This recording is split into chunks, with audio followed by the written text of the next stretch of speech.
Io ho messo la mia prima lente nel 97, anzi no, poi l'impianto è stato il gennaio 98. E con Paolo Pesando, che è stato un pioniere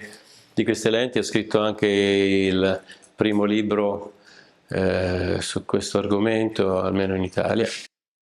Ma penso che i vari chirurghi abbiano vinto le loro reticenze iniziali perché hanno visto i risultati, cioè ormai cominciano ad essere risultati dappertutto, non ci sono più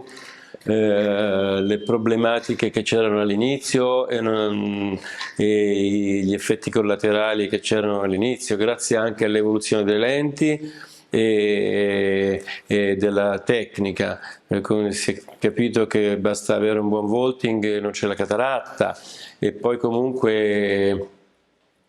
ci sono casi in cui soltanto le lenti fachiche possono risolvere e dare una correzione completa. No, no, è una tecnica di routine, fra le varie opzioni penso che ormai la maggior parte dei chirurghi scelgano sempre fra laser, lente fachica e Relax.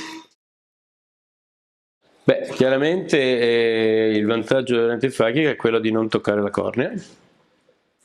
e quella di raggiungere poteri elevati, e quindi c'è una reversibilità che ti dà una sicurezza, perché in ogni caso puoi cambiare addirittura anche il potere diottrico o il sizing in caso di problemi. Può essere tolta se uno decide di cambiare, può essere associata ad altre tecniche. Beh, allora chiaramente ci sono tutte le miopie che non si possono correggere con il laser, cioè trovano un'indicazione con le lenti fachiche. Quindi cornee sottili, anche miopie basse, secchezza oculare, anche miopie basse, esiti di keratotomia radiale, cioè shift ipermetropici, dove è meglio non andare a toccare più la cornea, e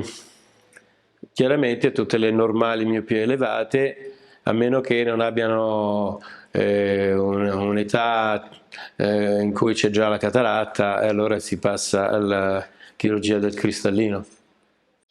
Beh, se il paziente è timoroso dell'intervento, lo è lo stesso anche per il laser, quindi questa non è una questione di scelta fra i due. È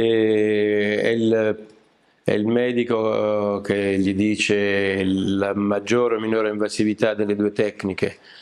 Lì è anche una questione filosofica, perché anche se la tecnica delle lenti fachiche è intraoculare, non è detto che sia più invasiva, perché in realtà non c'è un'alterazione dei tessuti e quindi non c'è un assottigliamento della cornea, non ci sono tagli che possono indebolire le strutture. L'incremento, adesso che stiamo aspettando le lenti fachiche per la presbiopia,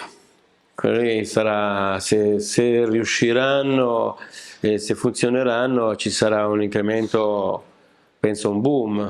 dell'utilizzo delle lenti fachiche, perché qualsiasi presbite potrebbe beneficiarne senza grossi rischi, anche se a chirurgia endoculare eccetera, però comunque reversibile, quindi mettere una multifocale nel sacco è più difficile da rimuovere, diciamo multifocale, ma probabilmente qui sarebbe più utile una EDOF a fuoco allungato, una lente fachica con fuoco allungato risolverebbe, si avrebbe un mercato ampissimo, secondo me, insomma, almeno io l'aspetto da tanto. Dal punto di vista chirurgico non ho trovato questa difficoltà in più, non l'ho trovato la rigidità particolarmente difficoltosa nell'impianto. dal punto di vista del refrattivo nel post, nell'elasticità del vaulting, non credo che influisca particolarmente da creare problemi. Non ho trovato nessuna difficoltà, il montaggio è abbastanza semplice. C'è il discorso se chissà se usciranno anche dei preloaded anche in questo, nel campo delle layer che però adesso ancora non si sa se sia fattibile. Beh certo, è più anastigmogeno, quindi non devo fare il calcolo dell'astigmatismo, è un fattore di minore invasività anche questo poi. Sì, ormai le idectomie grazie a questo, al cosiddetto aquaflow non le facciamo. Ottimi dal punto di vista rifrattivo, soddisfazione del paziente, nessun lamentela di aloni, di glare che ci possono essere.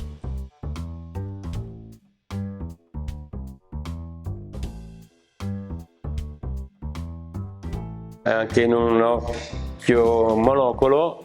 dove uno ci pensa 2 volte, se non di più, però alla fin fine, calcolando i rischi, ho messo una lente con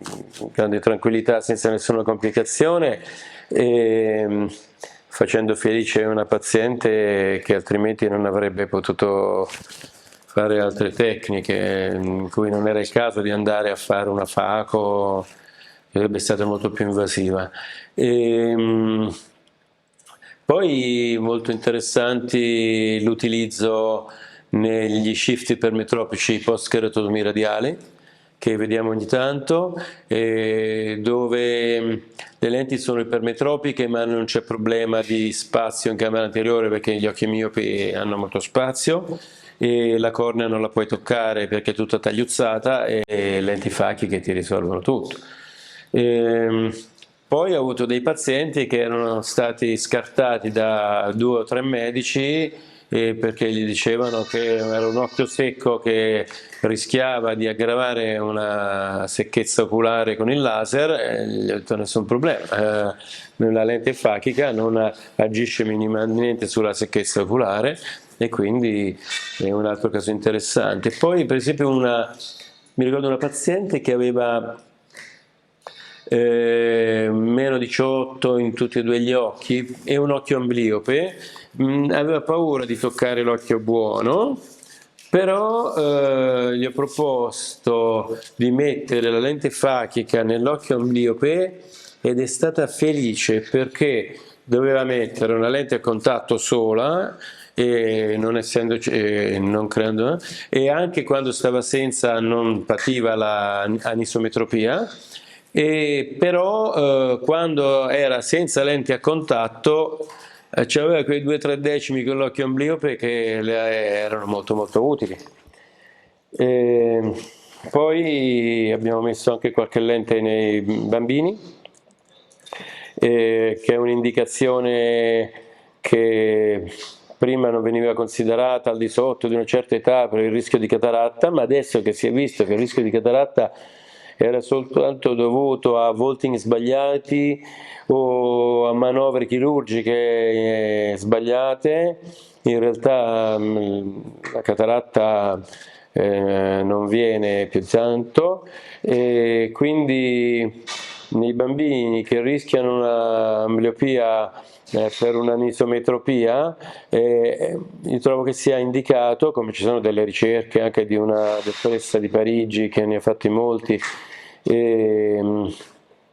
con delle statistiche, per permettere all'occhio di non diventare ambliope nell'occhio anisometrope. E poi chiaramente il keratocono. Il keratocono, ci sono pazienti in cui si ottiene una buona correzione anche senza lente a contatto, però c'è comunque la controindicazione a fare una chirurgia corneale, e quindi è un'altra soluzione che mi ha dato molte soddisfazioni, come la correzione in lente fachiche.